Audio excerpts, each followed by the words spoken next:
राजस्थान की पावन धरती जहां रेत की हर कण में इतिहास की गूंज सुनाई देती है, उसी भूमि पर स्थित है एक ऐसा मंदिर जो न केवल आस्था का केंद्र है बल्कि रहस्यों और चमत्कारों का भंडार भी है। सीकर जिले में स्थित खाटू श्याम मंदिर। आपने खाटू श्याम के बारे में अवश्य सुना होगा। उन्हें हारे का सहारा कहा जाता है और 3 बाणधारी के रूप में पूजा जाता है। पर क्या आप जानते हैं कि यह मंदिर जो प्रतिवर्ष लाखों श्रद्धालुओं को अपनी ओर आकर्षित करता है, केवल भक्ति का स्थल नहीं है बल्कि एक रहस्यमय कहानी का जीवंत प्रमाण भी है। यह वही स्थान है जहां एक राक्षस जाति का प्राणी भगवान की उपाधि तक पहुंच गया। एक ऐसी कथा जो आपके रोंगटे खड़े कर देगी। आज हम आपको खाटू श्याम मंदिर की एक ऐसी अनसुनी यात्रा पर ले जाने वाले हैं जहां हर कदम पर एक चमत्कार, हर दीवार पर एक कथा और हर कोने में एक रहस्य छिपा हुआ है। शायद आपने यह नहीं सुना होगा कि खाटू श्याम मंदिर की नींव एक ऐसी कहानी पर टिकी है जो महाभारत काल से। यह मंदिर केवल पत्थरों से बनी एक रचना नहीं बल्कि भीष्म पितामह के वचन, एक वीर योद्धा की आत्मत्याग और श्री कृष्ण के आशीर्वाद का साक्षात प्रतीक है। लेकिन यह मंदिर केवल इस पौराणिक कथा से ही अद्भुत माना जाता है। इस भव्यता और रहस्यमय घटनाएं इसे और भी अधिक अलौकिक बनाती हैं। मंदिर के गर्भगृह में स्थापित श्याम बाबा की प्रतिमा एक ऐसे कुएं से प्राप्त हुई थी जिसे आज श्याम कुंड कहा जाता है। इस कुंड के जल को अमृत तुल्य माना जाता है और मान्यता है कि इसका स्पर्श मात्र भी व्यक्ति के समस्त पापों को नाश कर देता है। लेकिन इस कुंड में पानी कहाँ से आता है, इसके बारे में कोई नहीं जानता। मंदिर में एक और अद्भुत परंपरा निभाई जाती है। यहाँ पर यह एक खास तरह का निशान चढ़ाया जाता है। यह कोई साधारण प्रतीक नहीं बल्कि श्रद्धा, नियम और संयम का प्रतीक है। कहा जाता है कि जो भी भक्त यह निशान पूरे नियम और भक्ति भाव से चढ़ाता है, उसकी हर मनोकामना पूर्ण होती है। यहाँ तक कि कई भक्तों के अनुभव इस बात की गवाही देते हैं कि जिन इच्छाओं को उन्होंने वर्षों तक मन में संजोया, वे खाटू श्याम के दरबार में निशान चढ़ाने के बाद पूर्ण हुई। परंतु सवाल यह उठता है कि यह मात्र विश्वास है या इसके पीछे भी कोई अज्ञात शक्ति है। खाटू श्याम मंदिर का सबसे चौंकाने वाला रहस्य एक शिवलिंग से जुड़ा हुआ है जो मंदिर से कुछ दूरी पर स्थित है। कहा जाता है कि जब मुगल शासक औरंगजेब ने इस शिवलिंग को नष्ट करने का प्रयास किया, तब कुछ ऐसा घटित हुआ जिसने उसकी आत्मा तक को झकझोर दिया। इतना ही नहीं, खाटू श्याम के दर्शन के दौरान एक अद्भुत दृश्य देखने को मिलता है। बाबा के दरबार में हजारों की संख्या में आने वाले श्रद्धालु अक्सर कहते हैं कि उन्होंने वहां कुछ ऐसा महसूस किया जिसे शब्दों में बयान नहीं किया जा सकता। कोई कहता है कि बाबा ने उसे सौपन में दर्शन दिए, तो कोई बताता है कि उसने वहां अपने जीवन की सबसे कठिन समस्या का हल पाया। और इन सब अनुभवों से एक बात समान है, एक रहस्यमय शक्ति जो खाटू श्याम मंदिर को केवल एक तीर्थ स्थल नहीं बल्कि एक अलौकिक अनुभव बना देती है। इस मंदिर की शक्तियों की गूंज केवल भारत में ही नहीं, विदेशों तक फैली है। अमेरिका, इंग्लैंड और ऑस्ट्रेलिया जैसे देशों में बसे भक्त भी प्रतिवर्ष खाटू श्याम जी की निशान यात्रा में भाग लेने भारत आते हैं। इस भक्ति की वह डोर है जो ना जाति देखती है, ना धर्म, ना देश। यहाँ सिर्फ एक चीज की आवश्यकता है, वो है श्रद्धा। तो क्या आप तैयार हैं इस मंदिर के उन रहस्यों से पर्दा उठाने के लिए जो सदियों से छिपे हैं? यदि हाँ, तो जुड़िए हमारे साथ इस खास डॉक्यूमेंट्री वीडियो में, जहां हम आपको लेकर चलेंगे खाटू श्याम मंदिर की गलियों में, जहां इतिहास, रहस्य और भक्ति एक साथ मिलते हैं। यह केवल एक यात्रा नहीं होगी, यह आपके विश्वास को एक नई दिशा देने वाली अनुभव यात्रा होगी, क्योंकि यह केवल एक मंदिर नहीं, एक चमत्कार है, खाटू श्याम का चमत्कार। चलिए अब बिना किसी देरी के आज की इस रहस्यमय और दिलचस्प डॉक्यूमेंट्री को शुरू करते हैं। दोस्तों, खाटू श्याम जी को भगवान श्री कृष्ण के कलयुगी अवतार के रूप में जाना जाता है। राजस्थान के सीकर जिले में स्थित श्याम बाबा के भव्य मंदिर में दर्शन के लिए हर दिन लाखों भक्त पहुंचते हैं। मान्यता है कि श्याम बाबा सभी मनोकामनाएं पूरी करते हैं और फर्श से अर्श तक पहुंचा सकते हैं। बाबा खाटू श्याम का संबंध महाभारत काल से माना जाता है। यह पांडु पुत्र भीम के पुत्र थे। पुरानी कथा के अनुसार खाटू श्याम की अपार शक्ति और क्षमता से प्रभावित होकर श्री कृष्ण ने इन्हें कलयुग में अपने नाम से पूजे जाने का वरदान दिया था। लेकिन यह वरदान किस स्थिति में दिया गया है, इसके बारे में शायद ही आप जानते होंगे। हारे का सहारा खाटू श्याम हमारा, यह तो आपने अक्सर ही सुना होगा, लेकिन हारे का सहारा बनने के पीछे की कहानी से शायद ही आप परिचित होंगे। इन सभी सवालों के जवाब मिलेंगे आपको महाभारत की उस कथा में जो आपने नहीं सुनी होगी। तो आइए जानते हैं खाटू श्याम जी की इस पवित्र कथा के बारे में। दोस्तों, इस कथा की शुरुआत होती है एक भयानक षड्यंत्र से, जो दुर्योधन ने पांचों पांडवों को मारने के लिए रचा था। जैसा कि आप सभी जानते हैं कि महाभारत में कौरवों और पांडवों का युद्ध दर्शाया गया है। दुर्योधन हमेशा से ही पांडवों को पसंद नहीं करता था, जिसकी वजह से उसके अंदर पांडवों के प्रति इतनी ज्यादा घृणा थी कि वह उन्हें किसी भी कीमत पर मारना चाहता था। जब भीष्म पितामह ने धृतराष्ट्र से युधिष्ठिर के राज्याभिषेक कर देने के लिए कहा, तब दुर्योधन ने पिता धृतराष्ट्र से कहा, पिताजी, यदि एक बार युधिष्ठिर को राज सिंहासन प्राप्त हो गया तो यह राज्य सदा के लिए पांडवों के वश में हो जाएगा और हम कौरवों को उनका सेवक बनकर रहना पड़ेगा। इस पर धृतराष्ट्र बोले, वत्स दुर्योधन, युधिष्ठिर हमारे कुल की संतानों में सबसे बड़ा है, इसलिए इस राज्य पर उसी का अधिकार है। फिर भी भीष्म तथा प्रजानन भी उसी को राजा बनाना चाहते हैं। हम इस विषय में कुछ भी नहीं कर सकते। तुम पांडवों के रुकने का प्रबंध करो। धृतराष्ट्र के वचनों को सुनकर दुर्योधन ने कहा, ठीक है पिताजी, मैंने इसका प्रबंध कर लिया है, बस आप किसी तरह पांडवों को वाराणगत भेज दें। दुर्योधन ने वाराणगत में पांडवों के निवास के लिए पुरोचन नामक शिल्पी से एक भवन का निर्माण करवाया था, जो कि लाख, चर्बी, सूखी घास, मूंज जैसे अत्यंत ज्वलनशील पदार्थों से बना था। दुर्योधन ने पांडवों को उस भवन में जला डालने का षड्यंत्र रचा था। धृतराष्ट्र के कहने पर युधिष्ठिर अपनी माता तथा भाइयों के साथ वाराणवत जाने के लिए निकल पड़े। दुर्योधन के षड्यंत्र के बारे में जब विदुर को पता चला तो वे तुरंत ही वाराणवत जाते हुए पांडवों से मार्ग में मिले और उन्होंने दुर्योधन के षड्यंत्र के बारे में बताया। फिर उन्होंने कहा कि तुम लोग भवन के अंदर से वन तक पहुंचने के लिए एक सुरंग अवश्य बनवा लेना, जिससे कि आग लगने पर तुम लोग अपनी रक्षा कर सको। मैं सुरंग बनाने वाला कारीगर चुपके से तुम लोगों के पास भेज रहा हूँ। जिस दिन पुरोचन में आग पर ज्वलित करने की योजना बनाई थी, उसी दिन पांडवों ने गांवों के ब्राह्मणों और गरीबों को भोजन के लिए आमंत्रित किया। रात में पुरोचन के सोने पर भीम ने उसके कमरे में आग लगाई। धीरे धीरे आग चारों ओर लग गई। लाक्षागृह में पुरोचन तथा अपने बेटों के साथ बिलनी जलकर मर गई। लाक्षागृह के भस्म होने का समाचार जब हस्तिनापुर पहुंचा तो पांडवों को मरा समझकर वहां की प्रजा अत्यंत दुखी हुई।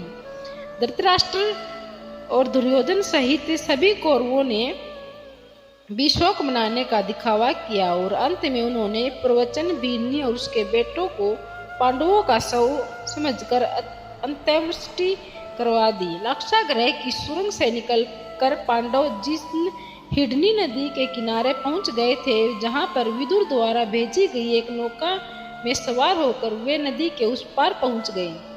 नदी पार पहुंचने के बाद वह सभी एक जंगल में पहुंचे। वहीं पर हिडिम नामक राक्षस अपनी बहन हिडिम्बा के साथ रहता था। हिडिम हिडिम्बा पर अपना जोर चलाता था और उससे मानवों का मांस लाने के लिए कहता था। मजबूरी में हिडिम्बा को भी ऐसा करना ही पड़ता था। रात के समय जब सभी पांडव सो रहे थे तो उनमें से भीम सभी का पहरा दे रहे थे। जब हिडिम्बा अपने भाई हिडिम के आदेश पर पांडवों को मारने के लिए गई, तभी उसकी नजर भीम पर गई और वह भीम को देखकर मोहित हो गई और उनसे प्रेम करने लगी। भीम को मोहित करने के लिए हिडिम्बा ने सुंदर अप्सरा का रूप धारण किया और भीम के पास गई। लेकिन इसी बीच हिडिम्बा का भाई हिडिम वहां आ गया, जो पांडवों को मारकर उनका मांस खाना चाहता था। उसने भीम पर हमला कर दिया। जिससे भीम और हिडिंबा के बीच युद्ध छिड़ गया। इस युद्ध में भीमसेन की विजय हुई और हिडिंबा मारा गया। इसके बाद हिडिंबा अपने असली रूप में आई और उसने भीम के सामने विवाह का प्रस्ताव रखा, लेकिन भीम ने यह कहकर विवाह से इनकार कर दिया कि तुम राक्षस कुल की हो। इसके बाद हिडिंबा माता कुंती के पास गई। उसने भीम और अपने विवाह की बातें कहने लगी।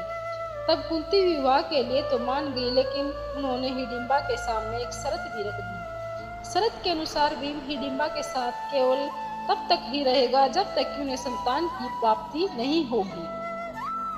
हिडिंबा भीम के साथ विवाह करना चाहती थी, इसलिए वह इस शर्त को मान गई।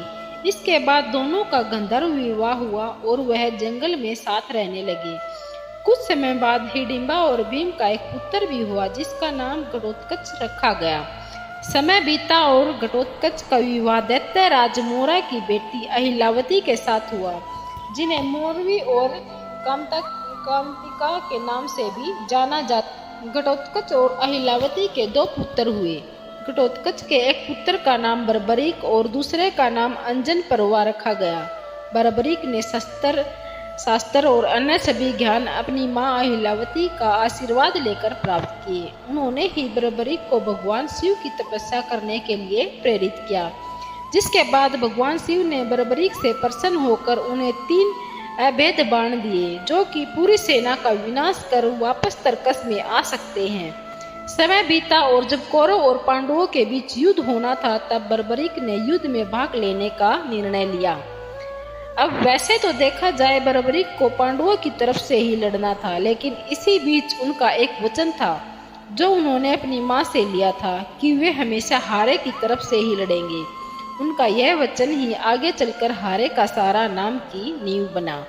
भगवान श्री कृष्ण युद्ध का परिणाम जानते थे और उन्हें डर था कि कहीं पांडवों के लिए उल्टा ना पड़ जाए। अतः उन्होंने ब्राह्मण का वेश धारण कर बर्बरीक का मार्ग रोककर उनसे पूछा कि आप कहाँ प्रस्थान कर रहे हैं।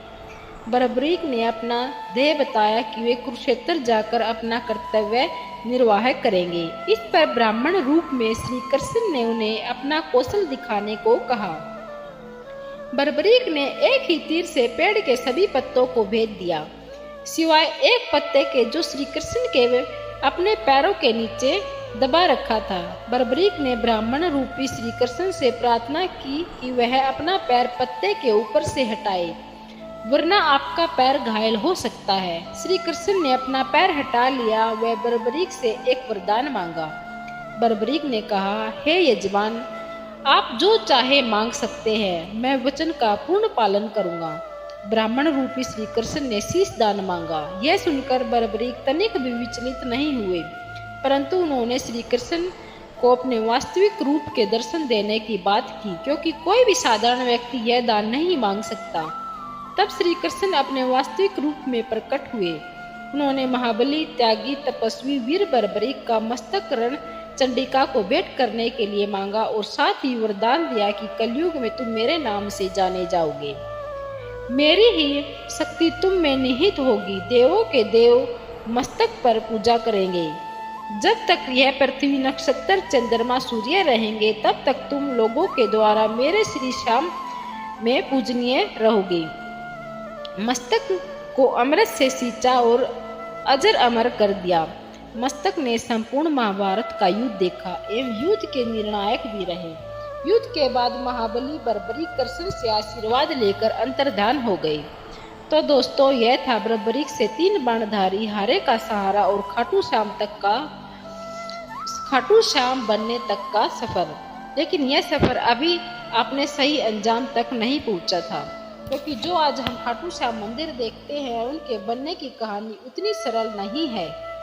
खाटू श्याम मंदिर के निर्माण का इतिहास भी कम उलट-पुलट से जुड़ा नहीं रहा है। आइए अब जानते हैं खाटू श्याम मंदिर के निर्माण का संपूर्ण इतिहास। वीडियो में आगे बढ़ने से पहले आपसे एक निवेदन है कि यदि अभी तक आपको यह वीडियो पसंद आ रहा है तो इसे एक लाइक और कमेंट में जय श्री खाटू श्याम जरूर से लिखें। हमारे चैनल को सब्सक्राइब भी जरूर करें, ताकि आपको इसी तरह से मंदिर की अच्छी जानकारी मिल सके। अब चलिए अपनी इस वीडियो को और आगे बढ़ते हैं। कहते हैं कि जब समय चुप होता है तब इतिहास बोलता है, और ऐसा ही एक इतिहास आज भी राजस्थान की धरती पर गहराई में दफन है।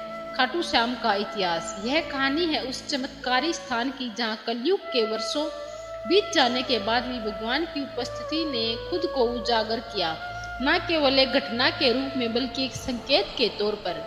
राजस्थान के सीकर जिले में स्थित खाटू नामक गांव, जो कभी साधारण सा प्रतीत होता था, अचानक आस्था और रहस्य का केंद्र बन गया। यह उस समय की बात है जब इस स्थान की धार्मिक पहचान अब तक धुंधली थी, किंतु एक दिन जब एक गाय एक विशेष स्थान पर पहुंची तो ऐसा हुआ जिसने सबका ध्यान खींच लिया।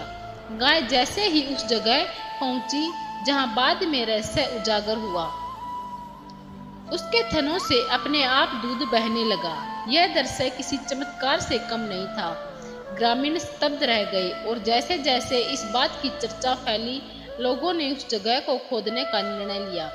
जब जमीन की परतें हटाई गई तो वहां से जो निकला वह एक साधारण वस्तु नहीं थी। वहां दबा हुआ था एक सिर, एक दिव्य मुखाकृति जिसने युगों से खुद को इस धरती के भीतर छुपा रखा था।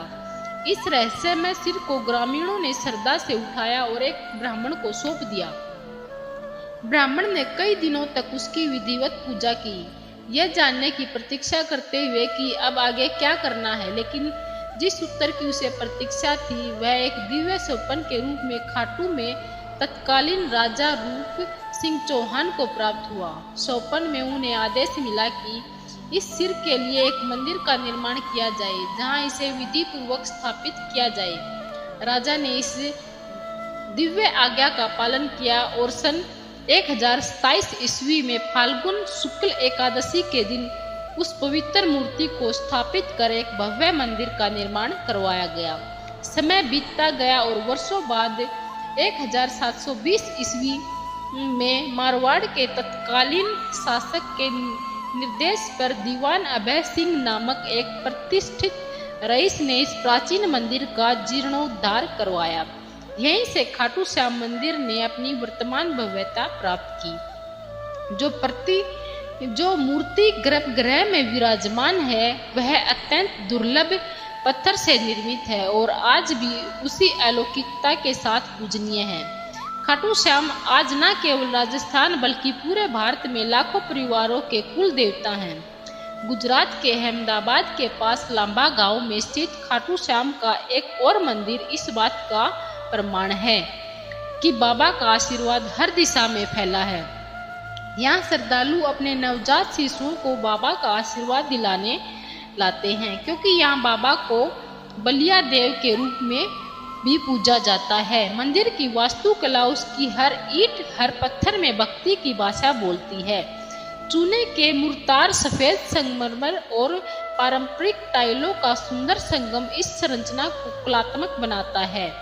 गर्भगृह के शटर चांदी की परतों से सजे हैं और मुख्य प्रार्थना कक्ष, जिसे जगमोहन कहा जाता है, वहाँ की दीवारें पौराणिक चित्रों से भरपूर हैं। हर चित्र एक कथा, हर रंग एक आस्था।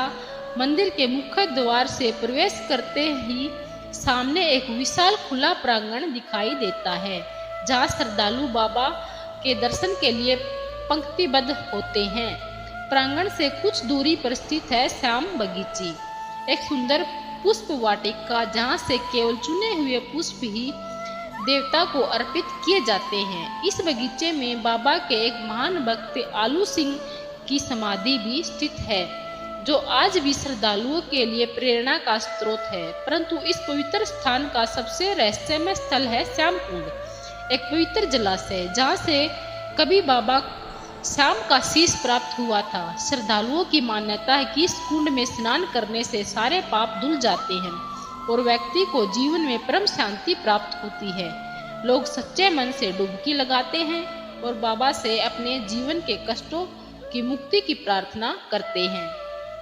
कहा जाता है कि इस कुंड में पानी सीधा पाताल लोक से आता है, और यह सच भी लगता है, क्योंकि देखने पर आपको इसके आसपास कोई ऐसा सोर्स नजर भी नहीं आता। इस कुंड की यह बात इससे और भी ज्यादा शक्तिशाली और रहस्यमय बना देती है।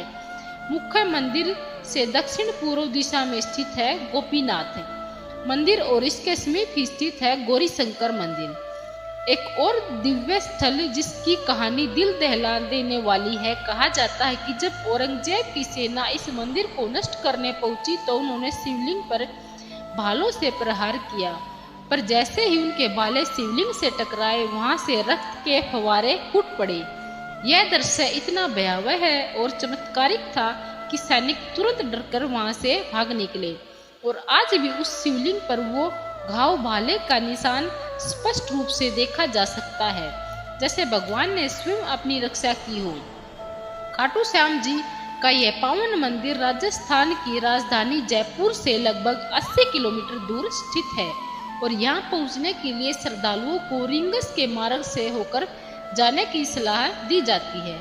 यह यात्रा केवल एक धार्मिक यात्रा नहीं बल्कि आत्मिक अनुभव होती है, जहां आस्था, इतिहास और चमत्कार एक साथ चलते हैं।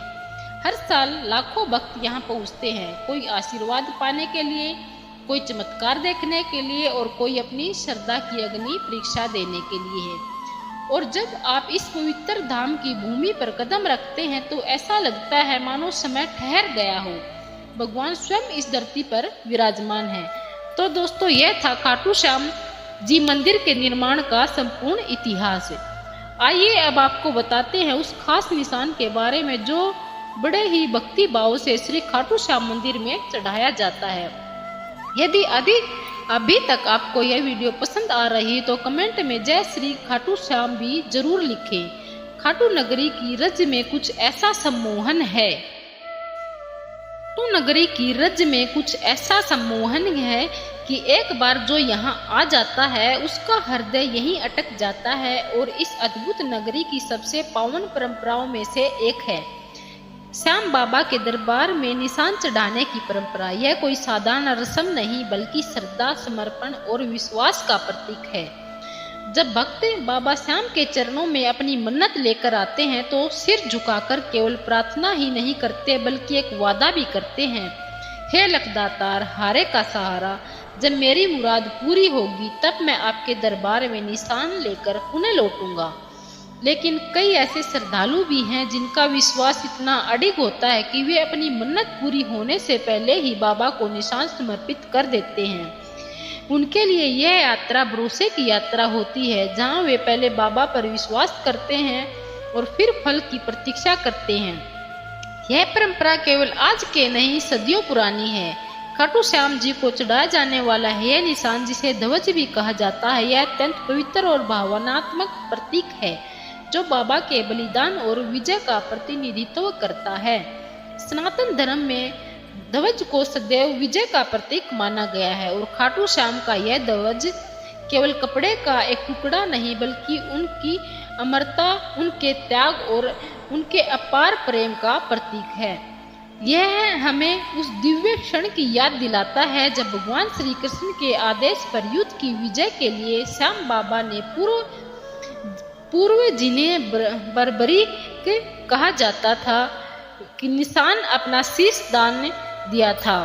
उन्होंने अपना बलिदान धर्म की रक्षा और अधर्म के विनाश के लिए दिया और युद्ध का श्रेय भी स्वयं नहीं लिया बल्कि श्री कृष्ण को समर्पित कर दिया। इसलिए जब भक्त खाटू श्याम को ध्वज अर्पित करते हैं तो यह केवल मन्नत की पूर्ति का आभार नहीं है बल्कि उस दिव्य बलिदान की स्मृति भी होती है। निशान के रंग केसरिया, नारंगी और लाल त्याग, शक्ति और भक्ति का प्रतिनिधित्व करते हैं।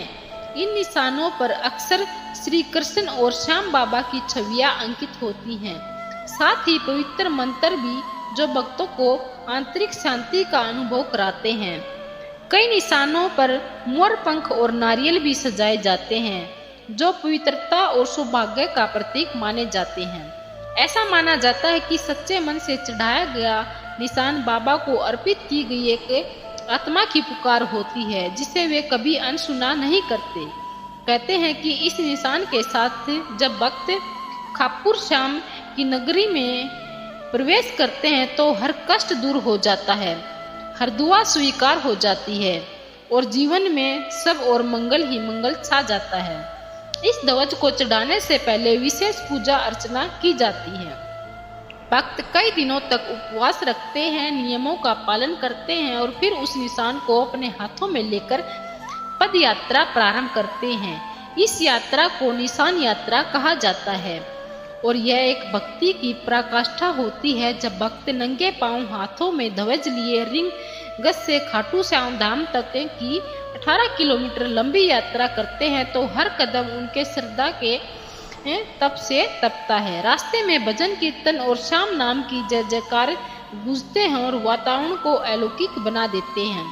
वर्तमान समय में भक्त न केवल कपड़े और बल्कि सोने और चांदी से बने निशान भी बाबा को अर्पित करते हैं, लेकिन सच्ची भक्ति का मूल्य धातु में नहीं भाव में होता है। चाहे वह ध्वज साधारण हो या बहुमूल्य, अगर उसमें श्रद्धा है तो बाबा उसे सहज ही स्वीकार करते हैं। निशान यात्रा विशेष रूप से फाल्गुन मास में आयोजित होने वाले लाखों भक्तों के भीड़ वाले मेले में चरण पर होती है। इस समय खाटू नगरी भक्तों के से खचाखच भरी होती है। हर दिशा से आते हुए निशान, हर स्वर में गूंजता हुआ श्याम बाबा का नाम और हर हृदय में एक ही विश्वास, बाबा सबकी सुनते हैं, बाबा सबका सहारा है। यह परंपरा केवल एक धार्मिक रस्म नहीं बल्कि श्रद्धा की जीवित परिभाषा है। निशान चढ़ाने वाले हर भक्त की आंखों में आभार होता है और उनके कदमों में समर्पण। जब वे बाबा की मूर्ति के सामने खड़े होकर वह ध्वज अर्पित करते हैं तो एक क्षण ऐसा आता है मानो आत्मा ने ईश्वर से साक्षात्कार कर लिया हो। वहाँ न कोई भाषा बोलती है, न कोई शब्द चाहिए होते हैं, बस एक मौन होता है जिसमें केवल भक्ति की ध्वनि होती है। इसलिए जब अगली बार आप खाटू श्याम जी के दर्शन के लिए जाएं और मन में कोई मन्नत हो या केवल आभार प्रकट करना हो तो एक निशान लेकर जाएं। वह ध्वज आपके विश्वास का संदेश बनकर बाबा के चरणों तक पहुंचेगा और जैसे हजारों वर्षों से होता आया है वैसे ही वह आज भी आपकी पुकार को सुने बिना नहीं रहेंगे। तो दोस्तों, यह था खाटू श्याम मंदिर का संपूर्ण इतिहास और रहस्य। क्या आप कभी खाटू श्याम मंदिर गए हैं? यदि हाँ तो कितनी बार, और यदि नहीं गए तो क्या आप जाना चाहेंगे? हमें कमेंट करके जरूर बताएं। यदि आपको आज की यह डॉक्यूमेंट्री पसंद आई हो तो कमेंट में जय श्री खाटू श्याम जी की गूंज होनी चाहिए। हम मिलेंगे जल्द ही एक और नई रहस्यमय और दिलचस्प डॉक्यूमेंट्री के साथ। धन्यवाद। जय श्री श्याम।